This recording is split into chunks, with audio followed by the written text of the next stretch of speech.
Okay so hello guys, আজকে তোমরা সারাদিন ইউটিউব স্ক্রল করতে করতে অবশ্যই দেখতে পারবা যে একটু হলো 67676767।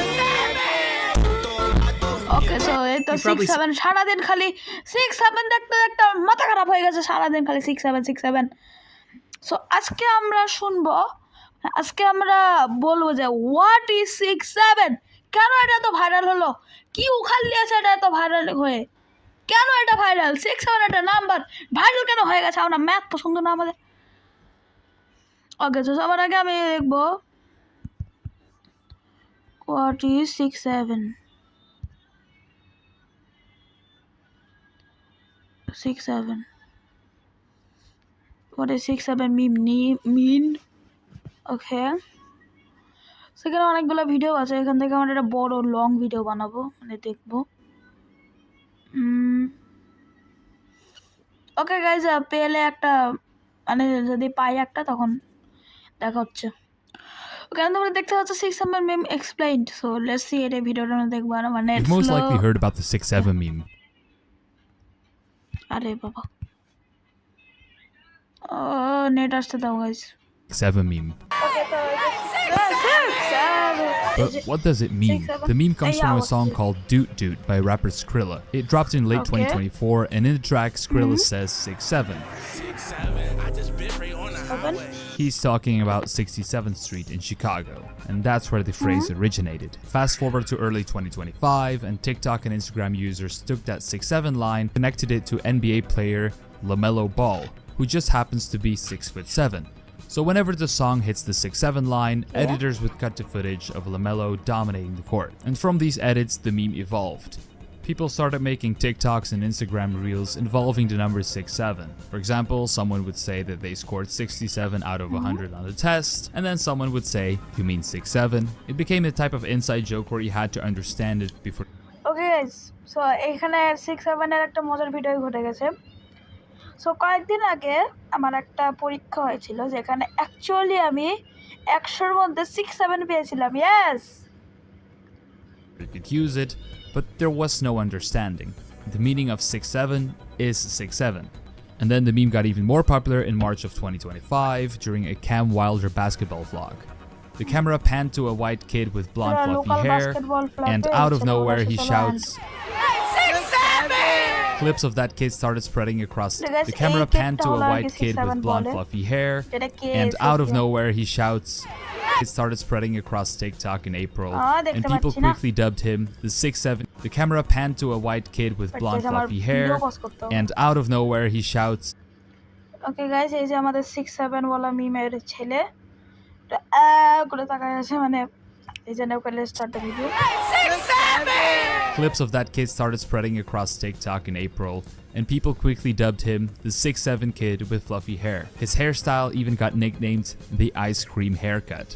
For many, the clip felt cringy, and then this led to a stereotype called the Mason 67 archetype, poking fun at younger Gen Z and Gen Alpha boys who overuse internet slang and trends like this. And then later in 2025, the 67 kid took on an even stranger form with what's now called SCP-067. ওকে, তো SAP মিমটা যেটা আছে ওটা অনেক বছর আগে হয়েছিল যেটা আমি বুঝলাম, আর এখন 2025 সালে সেটা ভাইরাল হয়েছে। এটা কিন্তু প্রথম জিনিস নেই, এরকম কিন্তু অনেক ভিডিও মিম আছে, তেমন অনেক মিম আছে যেগুলো ধরো 2018-20 সালে হয়েছিল, কিন্তু ওটা এসে 2025, 23, 24 সালে এসে ভাইরাল হয়েছে, এরকম অনেক হয়। Around August, edits started circulating where the 67 kid's face was distorted into something creepy with glowing blue eyes, massive gaping mouth, or sometimes black and white like a giant space creature. People compared it to SCP-096 or SCP-1471, and that's how he got the name SCP-067. Other edits made him look like an anti-piracy screen, like one of those that you would see if you pirated a video game. আগে ACP, আগে 67 এর আগে জানতে হবে যে এসিপির মানেটা কি। সবার আগে আমরা হোয়াটসঅ্যাপ দেখতে চলে দেখে নাও গাইজ, কিচ্ছু না, আমার বন্ধু আছে খালি। ওকে সো হ্যাঁ, এখন গুগল ক্রোমে না। সো যারা যারা এসিপি ছিল না, এসিপি হলো একটা ফাউন্ডেশন যেটা মানে দুনিয়াতে ক্রিপি ক্রিচারদের ইয়াদের, যেটা তোমাকে দেখায়।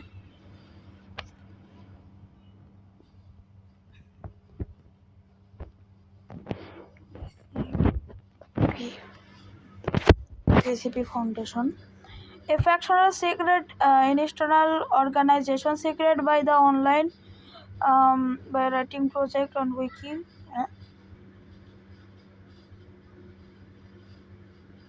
Okay.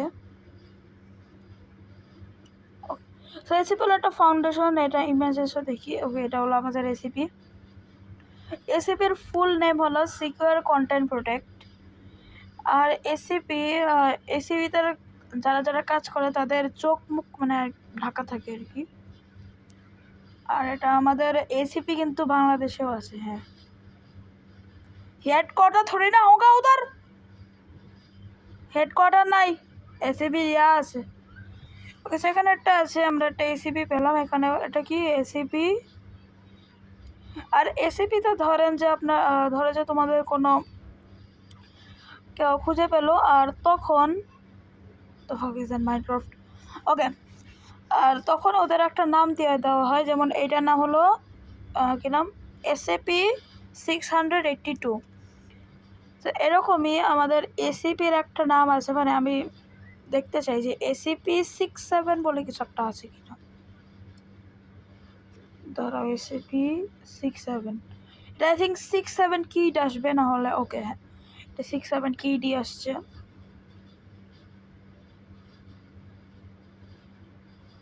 এন্ড সবাই বলা বলি করছে 67 কিডের SCP। গাধার বাচ্চাটা SCP কেমন হবে? ওরা এখন থেকে পালা আসতে পারবে জীবন।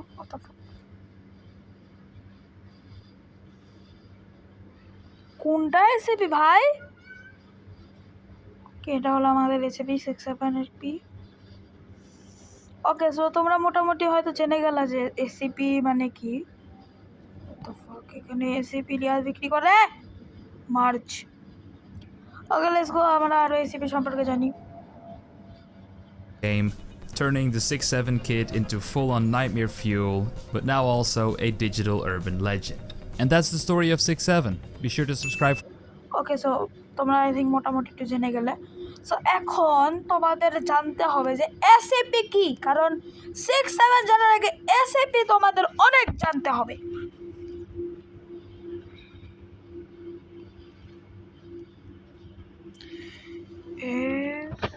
ওকে, SCP তুমি কয়েকদিন SCP রিয়েল লাইফ লিস্টে দেখি। The site is experiencing multiple Keter and Euclid level containment breaches. Full site lockdown initiated. আমার ভয় লাগছে।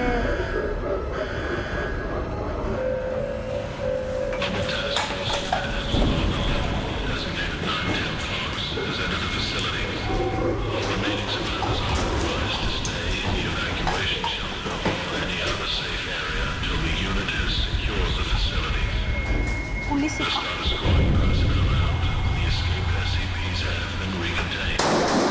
মার সালে গো।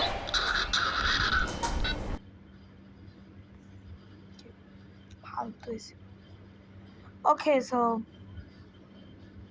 নো ভাই, ইউটিউব ব্যান করে দেবে হাননি তো। ওকে গাইস, SCP এর একটা বাংলা ভিডিও পাওয়ার পরে তোমাদের সাথে দেখা হচ্ছে ভাবি।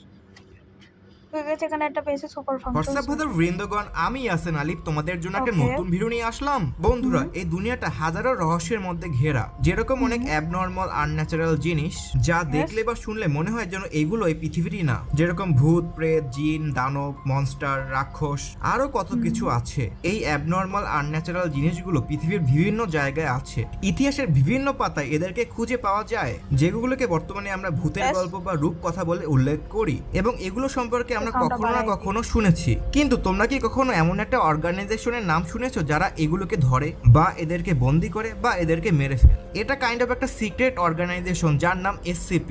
অনেকে আবার এটাকে ইলুমিনাটির সাথে তুলনা করে। দেখো বন্ধুরা, ইন্টারনেট অনুযায়ী ইলুমিনাটি হলো একটা সিক্রেট গ্রুপ যারা দুনিয়ার ক্ষতির জন্য কাজ করে। অপরদিকে SCP হলো একটা সিক্রেট গ্রুপ বা অর্গানাইজেশন যারা এই পৃথিবীকে অ্যাবনর্মাল এবং আনন্যাচারাল জিনিস থেকে রক্ষা করে, লাইক মনস্টার, ডিজিজ, ভাইরাস ইত্যাদি ইত্যাদি জিনিস। তো আজকে আমরা জানবো SCP ফাউন্ডেশনের গল্প, যে এই SCP ফাউন্ডেশনটা কিভাবে তৈরি হয়। ইন্টারনেটে অনেক ঘাটাঘাটি করার পর, অনেক কষ্ট করার পর আমি এই গল্পটা বের করেছি। এই কারণে ভিডিওটি শুরু করার আগে একটা ছোট রিকোয়েস্ট, যে ভিডিওটি Civilian and military units shall be trained in containment and combat of classified.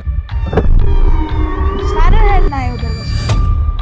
Up in 4 years, swings in honor past country's strong man and young men of the new man.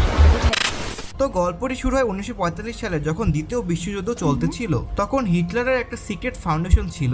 এই ফাউন্ডেশনটির মধ্যে 1600 বেশি technician, scientist এবং engineer কাজ করে, এবং এরা আরো 51টি শাখার মধ্যে বিভক্ত আছে। এবং এই ফাউন্ডেশনের কাজ ছিল নাজি আর্মিদের জন্য অ্যাডভান্স ওয়েপেন তৈরি করা। সো এক একটি শাখার এক এক কাজ ছিল, কিন্তু 51 নাম্বার শাখাটি ছিল অনেক সিক্রেট, যার নাম SCA 51, যার full form secure, contain and attack. Nazi আর্মিদের এই শাখাটি পৃথিবীর নানা জায়গা থেকে আনন্যাচারাল এবং সুপার ন্যাচারাল জিনিসগুলোকে ধরে আনতো ও তাদের উপর এক্সপেরিমেন্ট ও রিসার্চ করে অনেক রকমের ওয়েপেন ডেভেলপ করতো। কিন্তু যখন 1940 সালে বড় বড় দেশগুলো যেরকম America, great Britain, China, Soviet union একসাথে যুক্ত হয়ে নাজি আর্মিদের উপরে অ্যাটাক করে, তখন হিটলার বা নাজি আর্মিরা হেরে যায়। এরপরে দেশগুলো মিলে একটা অপারেশন কন্ডাক্ট করে, যার নাম অপারেশন পেপার ক্লিপ। এবং এই অপারেশনের মূল উদ্দেশ্য ছিল নাজি আর্মিদের সায়েন্টিস্ট তাদের ওয়েপেন টেকনোলজি চুরি করা, মানে দখল করে নিয়ে নেওয়া। এবং এই অপারেশনের সময় বাকি দেশগুলো জানতে পারে SCA 51 সম্পর্কে। এরপর থেকে তারা জানতে পারে এবং বুঝতে পারে যে পৃথিবীর মধ্যে সত্যিই অনেক আনন্যাচারাল এবং সুপার ন্যাচারাল জিনিস আছে, এবং এই SCA শাখার আন্ডারেই প্রায় 28টির মতো মনস্টার আটক আছে। যাই হোক, এরপরে গভর্নমেন্ট এটাকে সিক্রেট রাখে, কারণ তারা জানে যে সাধারণ মানুষ এগুলো জানতে পারলে তারা অনেক ঘাবড়ে যাবে। এই কারণে গভর্নমেন্ট এটাকে গোপন রাখে। প্লাস তারা SCA কে পরিবর্তন করে একটা নতুন সিক্রেট ফাউন্ডেশন তৈরি করে, যার নাম SCP। SCA কে পরিবর্তন করে একটা ওকে, সো এখানে একটা আগের SCP আর একটা নতুন SCP আছে। এটা যেমন এটা দেখতে পাচ্ছ পিঙ্ক কালার ইউজ করে, এটা হলো নতুন SCP অ্যান্ড এটা হলো পুরাতন SCP, মানে হিটলারের সময়কার আর কি। So let's start. নতুন সিক্রেট ফাউন্ডেশন তৈরি করে, যার নাম SCP। Secure, contain, protect. এবং এই সিক্রেট ফাউন্ডেশনের উদ্দেশ্য হলো পৃথিবীকে এসব মনস্টার, দানব বা আনন্যাচারাল বা অ্যাবনর্মাল জিনিস থেকে রক্ষা করা। বর্তমানে SPC ফাউন্ডেশনের 60টিরও বেশি দেশে বেস আছে। আবার অনেকেই বলে যে আমেরিকার এরিয়া 51 জায়গাটা আসলে হলো SCP ফাউন্ডেশনের মেইন বেস বা অফিস। বর্তমানে SCPর আন্ডারে 6000-এরও বেশি এন্টিটি আছে। SCP ফাউন্ডেশন মূলত কোনো এন্টিটি বা মনস্টারের উপরে প্রথমে রিসার্চ করে এবং সেই মনস্টারটিকে 7টা ক্যাটাগরিতে ভাগ করে। Safe, Euclid, cater, thermal, argon, এরকমই অনেকগুলো ক্যাটাগরি আছে। কোনো মনস্টারকে খুঁজে পাওয়ার পর তার উপরে প্রথমে রিসার্চ করা হয়, এরপর তাকে একটা নাম দেওয়া হয় এবং তাকে একটা ক্লাসে ভাগ করা হয়, যেরকম SCP-993, SCP-101, SCP-0, ব্লা ব্লা ব্লা। মূলত তারা প্রথমে দেখে কোনো মনস্টার প্রকৃতির জন্য কতটা ক্ষতিকারক। যদি বেশি ক্ষতিকারক হয় তাহলে সেটাকে মেরে ফেলা হয়। আবার অনেক সময় কোনো মনস্টারকে আটক করে তার উপরে রিসার্চ করা হয়। এরপরে কিছু মনস্টার বা আনন্যাচারাল এন্টিটি আছে যারা কোনো ক্ষতি করে না, উল্টো প্রকৃতির জন্য খুবই ইম্পর্টেন্ট। এই টাইপের মনস্টারদেরকে SCP ফাউন্ডেশন রক্ষা করে, যেরকম SCP-993, SCP-999। SCP ফাউন্ডেশনের মধ্যে অনেকগুলো শাখা প্রশাখা আছে, যেরকম কিছু আননোন লিডার যারা পুরো SCP কে কন্ট্রোল করে। এরপরে সায়েন্টিস্টদের গ্রুপ যারা SCP এর উপরে রিসার্চ করে। এরপরে আছে SCP প্যারামিলিটারি। এটা একটা খুবই ছোট এবং অ্যাডভান্স আর্মিদের দল যারা SCP এর জন্য অনেক ছোটখাটো কাজ করে থাকে। মনস্টারদেরকে ধরা, মনস্টারদেরকে কন্টেইন করা অথবা মনস্টারদেরকে মেরে ফেলা, এই সকল কাজ SCP প্যারামিলিটারিরা করে থাকে। এরপরে আরো অনেক র্যাঙ্ক আছে যেগুলো নিয়ে আলোচনা করা লাভ নেই। তো এটাই ছিল SCP ফাউন্ডেশনের ব্যাক স্টোরি। দেখো বন্ধুরা, আমি ইন্টারনেটে অনেক ঘাটাঘাটি এবং আর্টিকেল পড়ার পর আমি এই গল্পটা পেয়েছি, কিন্তু এটা 100% অথেন্টিক না। আমি যখন ইন্টারনেটে আরো ঘাটাঘাটি করি তখন আমি জানতে পারি এই গল্পের মধ্যে থাকা অনেকগুলো ফ্যাক্ট সত্যি, যেরকম দ্বিতীয় বিশ্বযুদ্ধের গল্পগুলো সত্যি ছিল। এরপরে অপারেশন পেপার ক্লিপ, এটা একটা সত্যি অপারেশন ছিল, কিন্তু তারপরে আমি ফুললি বলতে পারতেছি না যে SCP সত্যি না মিথ্যা। এটা কাইন্ড অফ একটা ইলুমিনাটি গ্রুপের মতো অবস্থা। পৃথিবীর অনেক মানুষ বিশ্বাস করে যে ইলুমিনাটি গ্রুপ সত্যি আছে, আবার অনেকে মিথ্যে করে যে এরকম কোনো গ্রুপই না, এটা একটা গল্প শুধু। সো তোমাদের মতামত কি? তোমাদের কি সত্যি মনে হয় যে এরকম একটা সিক্রেট গ্রুপ আছে যারা গভর্নমেন্ট আচ্ছা গাইজ, ওপেনেন্টে ওদিন না কাজ করে। সো আজকে মতো এই পর্যন্ত। সবাই লাইক অ্যান্ড সাবস্ক্রাইব করে দিও অ্যান্ড সবাই জানো এখন SCP-967 এর মানে। So tata, bye bye. আর গাইজ, এটা কিন্তু 2 in 1, ওকে? একটা ভিডিওর মধ্যে 2টা জিনিস বুঝিয়ে দিলাম। সো সবাই 2টা করে সাবস্ক্রাইব করবা।